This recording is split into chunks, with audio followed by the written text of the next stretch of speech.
Streaming live from Chicago, ABC 7 Eyewitness News at 7 continues.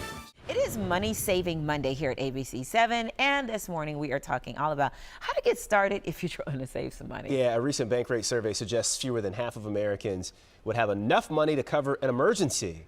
An emergency. Today, Craig Bolanos is with us to talk about savings, co-founder, wealth advisor at VestGen Wealth Partners. Craig, it's good to see you in the house this morning. Good morning. Yeah, great to be back in studio, and such an important topic to kick off 2025. Yeah, so saving money, which everybody's trying to do right now. So where do you begin with that? How do you get started? Well, we get started by just unlocking our meaningful purpose, our why. Why do we want to be secure? Why do we want to feel better? And then it's all about the budget. We have to tell our money where to go instead of wondering where it went. Yeah. Okay, that tell me about it. Yeah. So if someone's goal is to save $1,000 in a year, what steps should they take? Well, you know what? We're going to start with that budget, and then we're going to go back to something so basic. We're going to talk about these two powerful words: no thank you. Telling ourselves no thank you, right? No thank you to the impulse buy. No thank you to, I don't know, Starbucks retail every day. therapy. Yeah. Don't take my coffee away from me. Right? Don't you dare do that. Yeah. But you gotta just have an occasional no thank you. And then if you can take that money from what you didn't do and put it in positive momentum into a high yield savings account, into an investment where that money is going to grow and then have money babies and then have more money babies, you'll be a step ahead.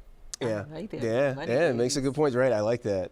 So where should you put your money after you save it? I know you mentioned the high yield savings account. Is that the idea? Yeah, I think it's a great way. You know, I want everybody to have a good old-fashioned bank, right? A brick and mortar bank in case you have a problem to handle your checking. But then I want that high yield savings account set up online, set up with a brokerage firm, because I want that to be your emergency reserve. And when it's online, it's kind of like behind a pane of glass that says do not break in case of emergency. Yeah. It creates that patient pause because you don't have immediate access. Yeah. I think we still have a little bit more time.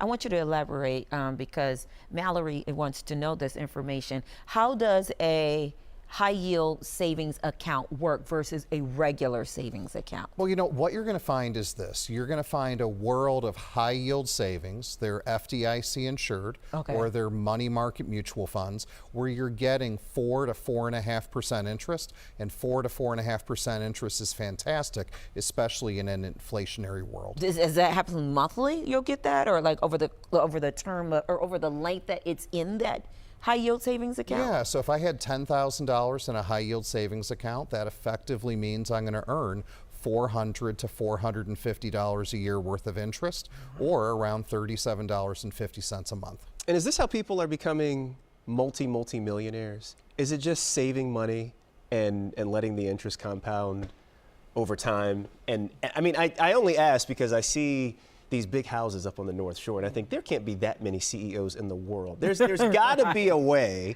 that people are making their money work for them. And so is that the secret? Spending less than you make, and then just saving money, and then letting the markets do the rest for you? You know what? You hit it right there. You've got to invest. You can't just save. But the first step to invest is to save, because you got to have money to invest. And when you put your money into great companies of America, you really can compound your wealth, and that's how the big houses are created. Okay, we got to invest. I want a big house too. All right, Craig Bolanos, thank you so much for coming. We're going to take a quick break. We got more to chat with Craig about. We'll be right back. Coming to your house.